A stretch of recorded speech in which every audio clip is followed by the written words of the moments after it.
Okey, apa perbezaan solatan dengan duaan? Solatan dengan doaan. Okey, duaan menggunakan kata da'a yad'u, artinya memanggil. Memanggil. Sementara solatan adalah solla usolli. Secara perbuatannya juga berbeda. Jika du'aun, bahkan kita tidak melakukan apapun, asalkan kita memanggil Rabbul Alamin, maka itu disebut doa. Doa. Sementara solatun dibarengi dengan sebuah perbuatan, apakah itu gerakan lidah dan sebagainya. Okey. Sementara perbuatan hati tidak akan disebutkan tidak akan menjadi solatan. Solat. Maka dia hanya sebuah doa. Maka tidak ada keseimbangan kata di sini. Harusnya dia lebih cerdas lagi. Buka kamus. Kenapa? Buka kamus. Ya. Besok buka kamus. Okay. I want to tell you who made it. You should open your dictionary. Okey. Okey, itu ya. Solatan harusnya menggunakan alimna doa. Alimna doa. Harusnya. Tapi karena ini palsu ya, untuk apa kita betulin? Enggak ada gunanya. Okey. Ya, selanjutnya turdi. Okey, turdi. Arda yurdi. Arda yurdi. Okey, saya mencontohkan. Arda yurdi itu seseorang yang belum pernah makan. Kemudian dia sangat tidak bersemangat. Kemudian diberikan makan. Okey. Perasaan apa setelah itu? Senang. Puas. Okey, puas. Kepuasan. Maka itulah arda yurdi. Okey, mafhum mukhalafah di sini disebutkan turdi rabbil alamin. Yang menyenangkan, memuaskan Rabbul Alamin. Okey, mafhum mukhalafahnya adalah apakah Rabbul Alamin sebelum ini enggak puas? Okey, apakah Tuhan sebelum ini enggak puas? Ya, kalau tidak puas harusnya mereka sudah dibakar dari dulu. Okey. Okey, mereka bukan mendapat hidayah ini, malah mereka ni masuk neraka harusnya. Okey, itu. Ya. Okey. Ya, itu baru satu ayat. Baru satu dapat ayat. 1 2 3 4 5 6. 6 kesalahan. Dan ini yang saya dapatkan selaku bukan orang Arab. Jika ini dibawakan kepada orang Arab mungkin dirobek. Ini masih sarjana lulusan bahasa Arab. Ya, juga termasuk yang percaya. Kalau kalian percaya bahwa ini adalah Quran, maka kalian enggak jauh beda dengan orang yang buat. Karena sangat jauh. Ya, sangat jauh. Itu baru satu ayat. Ya, kita lanjutkan ayat kedua sedikit aja. Okey, lanjut ayat kedua. Kita tunjukkan bahwa di sini saja sudah tidak ada kesinambungan. Di sini disebutkan turdi rabbal alamin. Salat turdi rabbal alamin. Qala farfa'u. Okey. Farfa'u menggunakan isim atau menggunakan fi'il amar. Dalam bentuk perintah mutlak. Okey. Ketika dalam Quran disebutkan dengan kata fasalli. Salah satunya. Okey. Wanhar. Maka ada sebuah penekanan bahawa di situ wajib. Dan ketika dicontohkan kepada manusia, saya akan mengatakan seperti ini. Tulis. Tulis enggak? Tulis atau enggak? Okey. Uktub hada. Fa illam taktub fa adribu. Okey. Apakah ketika kita mengatakan kepada mereka maksud itu, kalau iya memang itu Tuhan, kalau iya padahal enggak. Okey. Kalau iya itu Tuhan, apakah seorang Tuhan? Seorang yang dituhankan, yang dituhankan, yang harusnya Tuhan itu punya sifat yang maha lembut, mengajarkan tentang doa, padahal ditanyanya juga baik-baik dengan cara angkat tangan. Farfa'u, secara keras. Okey. Fa illam tarfa' fa aqta'. Kalau kamu enggak angkat tangan, saya potong. Ini maksudnya. Maka dalam Quran sering digunakan kata falyaktub. Maka hendaklah kalian menulisnya. Atau kalau digunakan sini falyarfa'u, maka hendaklah angkatlah tangan kalian. Berarti kata ini kurang lembut dan tidak mencirikan ini perkataan dari Tuhan. Oh ya. Kalau memang ini perkataan Rabbul Alamin, ini enggak sesuai. Karena dalam Al-Quran enggak ada model bahasa kayak gitu kan. Tidak kasar Al-Quran. Quran menempatkan semuanya pada tempatnya. Jika saat itu perlu penegasan, maka digunakan kata yang tegas. Jika diperlukan di situ kata yang kurang tegas, maka kata yang kurang tegas yang muncul. Jika kata yang lembut, kata yang lembut. Semuanya sesuai. Okey, cukup sampai di sini. Bahkan kita sudah ketemu 7 kesalahan. Satu ayat, cukup satu ayat. Saya sebenarnya punya niat untuk mengambil korek api dan membakar ini. Tapi untuk menjaga tindakan etis saya, saya cukup di roasting aja sedikit. Ini masih surat doa, itu doa. Dari surat doa sendiri dari 2 ayat, enggak sampai 2 ayat. 1 ayat setengah sendiri pun belum dapat memenuhi kriteria yang diberikan Al-Quran untuk dapat menandingi kedalaman bahasa dalam Al-Quran. Kira-kira bisa enggak kasih contoh salah satu aja contoh dari Al-Quran itu yang dalam itu enggak bisa kita bayangkan. Sehingga dari contoh itu kita bisa membuktikan bahwa Al-Quran itu memiliki kedalaman bahasa yang sangat luar biasa. Okey. Contoh lain. Tadi saya sudah mencontohkan surat Quraisy, maka kita enggak perlu jauh-jauh pindah balik-balik halaman. Cukup surat setelahnya. Surat Al-Kautsar. Al-Kautsar. Okey. Ya, Al-Kautsar. Berapa ayat Al-Kautsar? 3 ayat. Bahkan ini adalah surat terpendek dalam Quran. Ya, enggak banyak ayatnya, 3. Ini udah 9 ayat, enggak ada fungsi satu pun. Useless. This is smell like shit. Nanti di-cut yang itu. Okey, kita masuk ke surah Al-Kautsar sebagai contoh. Okey, Al-Kautsar. Inna a'tainaka kal kautsar. Inna a'tainaka kal kautsar. Okey. Saya kalau diterjemahkan, sungguh kami telah memberikan kepada kamu Kautsarun, kenikmatan. Sebelum saya terjemahkan, Kautsarun tidak bisa ditemukan lafaznya dalam bahasa Indonesia. Kautsarun berarti nggak ada sepadannya dengan bahasa Indonesia terjemahannya. Okay. Dalam bahasa Indonesia ada tingkatan, atau dalam bahasa Inggris ada tingkatan superlatif. Maka ini harusnya di atas superlatif. Di atas superlatif. Jika dikatakan the best, ini adalah the best, very very very very most best. Okey. Saya enggak tahu apakah itu sesuai dengan kaedah bahasa Inggris, tapi harus seperti itu. Okey, Kautsarun berasal dari kata katsir. Bahkan katsir itu adalah tingkatan yang superlatif dari kasura. Kasura artinya banyak. Jika katsirun sangat banyak, maka Kautsarun baik kebanyakan, ya bagaimana kita kata? Banyaknya itu tidak bisa digambarkan. Terlalu banyak. Over. Okey, maka apa yang dimaksud dengan Kautsar ini? Siap. Sebuah pemberian yang sangat banyak. Apakah itu nikmat, apakah itu sungai yang di surga nanti dimasukkan, juga masuk dalam itu. Bisa dicek di Tafsir Al-Kabir Fakhruddin Ar-Razi Mafatihul Ghaib di bab surat Al-Kautsar. Okey.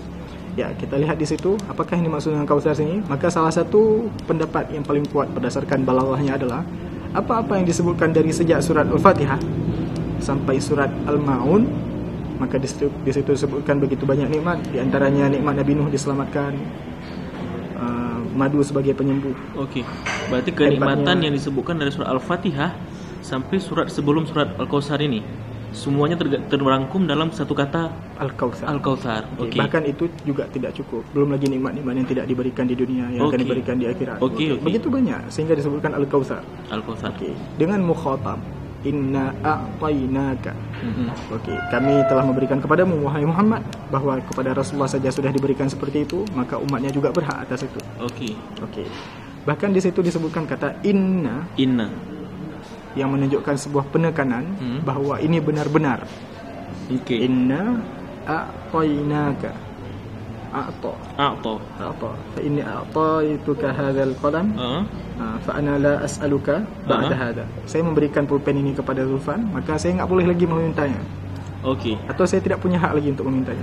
Maka yang dimaksud di sini adalah ketika Allah memberikan Kautsar, kenikmatan yang banyak itu, nikmat itu tidak akan diminta kembali. Artinya tidak akan dicabut sebagaimana nikmat-nikmat di dunia itu hanya titipan, nanti akan kembali. Maka dengan a'ta, maka ini diberikan, dan itu untuk Nabi Muhammad SAW dan untuk umat. Enggak diminta kembali. No. Okey. Baru sampai di situ satu ayat. Okey. Dengan menjelaskan seperti ini, ketika Allah menjelaskan kepada Muhammad bahawa inna a'tainakal kautsar, maka jika kita katakan, kita contohkan seperti ini, saya sudah kasih kamu uang yang banyak. Okey, simple. Kita berhenti sampai di situ, maka seorang yang menerimanya akan bertanya-tanya, kenapa? Kenapa dikasih? Okey.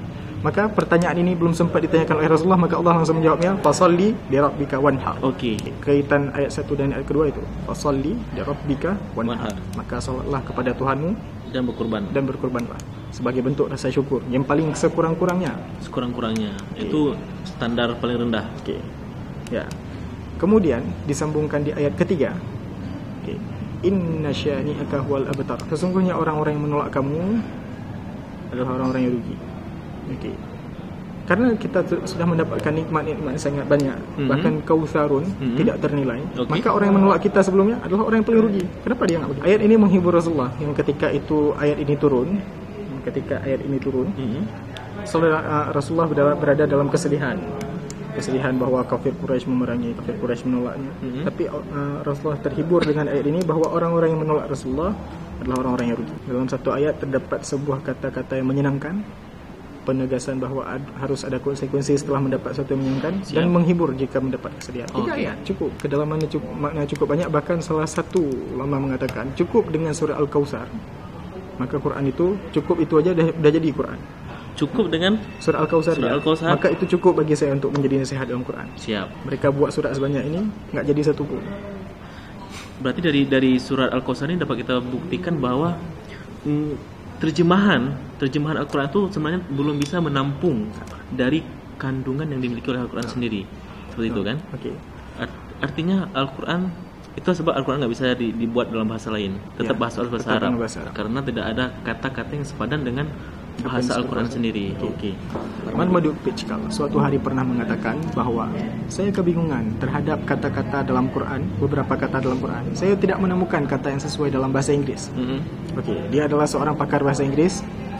Dia bahkan kebingungan dengan kata-kata yang harus digunakan di situ. Juga begitu banyak penerjemah Quran ke bahasa Indonesia, sehingga mereka memberikan tanda kurung sebagai pembuktian bahwa ini bisa jadi maksudnya seperti ini atau lebih dari ini. Oke, bahwa itu Quran tidak mungkin dicapai oleh bahkan dengan bahasa sendiri. Bahasa-bahasa lain tidak mungkin mencapai bahasa Quran. Bahasa-bahasa yang lain tidak capai bahasa Quran. Bahkan untuk memahami kandungan Al-Quran dalam tafsir dalam bahasa Arab, orang Arab sendiri membuat tafsir yang berjilid. Ya. Tafsir sejauh ini yang paling jauh setelah saya teliti kemarin juga Mafatihul Ghaib dan At-Tabari. Oke. At-Tabari sampai 20-an jilid. Dan kita lihat sendiri dari Al-Quran buatan Syarikah Jibril Wahyu wa Tartil ini, dan teman-teman di website sendiri ada sekitaran kalau nggak salah 11 atau 12 surat, dan mereka membuat surat terbaru namanya Al-Hayah. Dan Ad-Du'a ini merupakan ayat-ayat yang awal mereka ciptakan di urutan paling bawah. Dan kalau misalnya kita lihat sebenarnya dari semua ayat-ayat yang mereka ciptakan ini, Bang, kan sifatnya lebih kepada doktrin sebuah ajaran tertentu. Ya, bahkan sudah sangat jelas di ayat ke-7 di surat ini. Ya, di sini disebutkan di ayat kelima. Ini adalah sebuah doa yang biasa diucapkan oleh kita boleh menyebut umat ya. Yang sering diucapkan oleh Katolik. Oke. Doa yang juga dikenal dengan Padre. Apa itu? Padre itu doa bapa mereka. Oke. Di sini disebutkan Abana alladzi fis sama. Yataqaddas ismuk. Oke, bahkan di sini saya sudah menentukan 3 kesalahan. Yang pertama Abana, kemudian alladzi fis sama'i, kemudian liyataqaddas ismuka. Pertama yang paling sangat jelas adalah taqaddasa ismuka. Apakah nama Abana itu cuma Abana? Karena ismuka itu bermakna satu. Ismuka bermakna satu. Oke, artinya yang mereka panggil itu cuma satu namanya, yaitu Abana. Waman Abana? Siapa ayah mereka? Apakah ayah mereka yang ada di rumah? Apakah ayah mereka yang ada di toko? Apakah tidak jelas? Karena ismuka. Sementara di dalam Quran disebutkan walillahil asmaul husna fad'uhu biha. Allah punya nama-nama yang jumlahnya 99, maka berdoalah dengan salah satu dari mereka, boleh dari semua nama itu. Dan itu merujuk kepada satu, yaitu Allah Subhanahu wa taala. Oke. Abana mereka cuma punya satu nama. Bahkan ini enggak tahu Abana itu siapa. Kalau mereka katakan Abana itu adalah Allah Subhanahu wa taala, maka mereka telah melakukan ghuluwan. Apa itu? Perbuatan yang sangat mencela, perbuatan yang sangat merusak, menodai nama Allah itu sendiri. Oke. Kami tidak terima jika disebutkan seperti itu. Oke. Kita lihat sendiri kalau misalnya ini lebih menyebarkan doktrin. Ini sama kayak The True Furqan. The True Furqan sendiri dijelaskan kalau misalnya kalian baca di Wikipedia, sebenarnya The True Quran itu bukan sebenarnya sebuah karya yang untuk menandingi Al-Quran, tapi lebih kepada karya yang menyebarkan doktrin ajaran tertentu. Nah, ajaran yang bisa kita bilang kitab mereka versi Arabnya gitulah.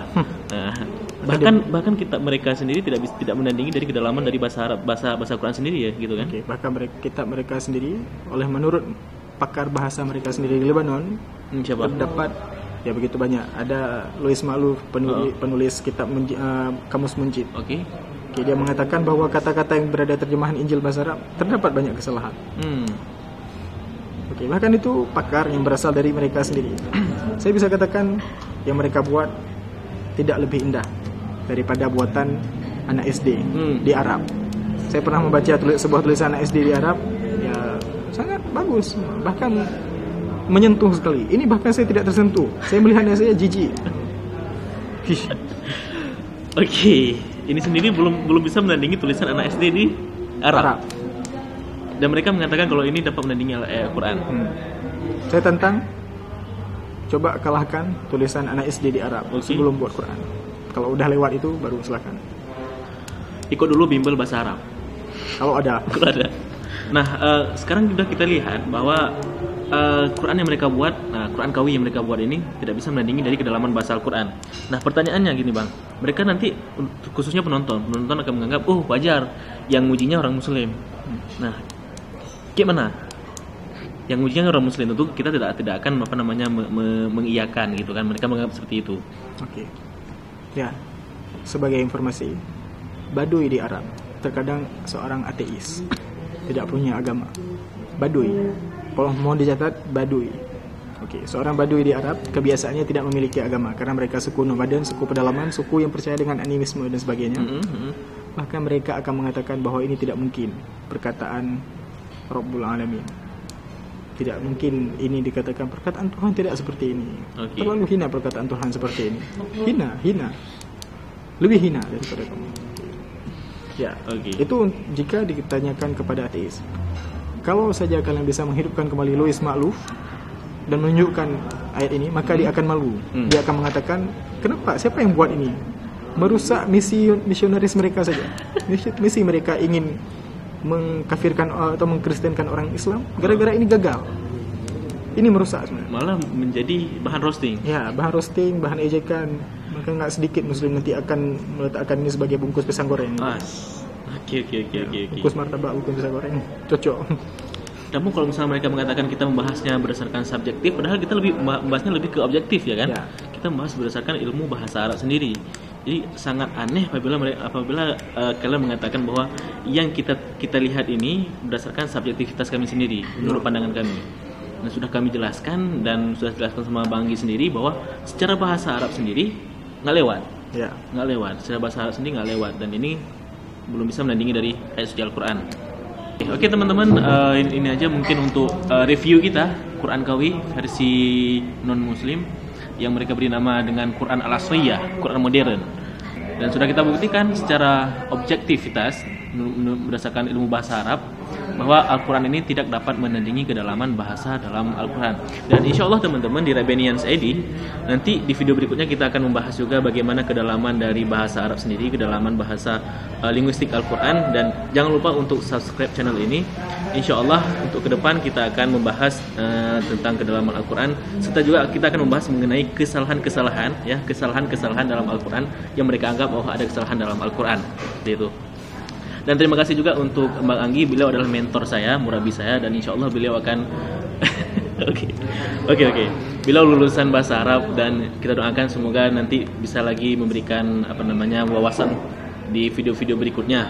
Begitu. Nah demikian review kita kali ini. Bagaimana pendapat kalian, tulis di kolom komentar. Nonton pula video-video lainnya dari Rabbanians ID. Jangan lupa like, share, dan subscribe. Semoga menambah wawasan dan bermanfaat. Terima kasih telah menyaksikan. Sampai jumpa di episode berikutnya. Wassalamualaikum warahmatullahi wabarakatuh. Salam damai.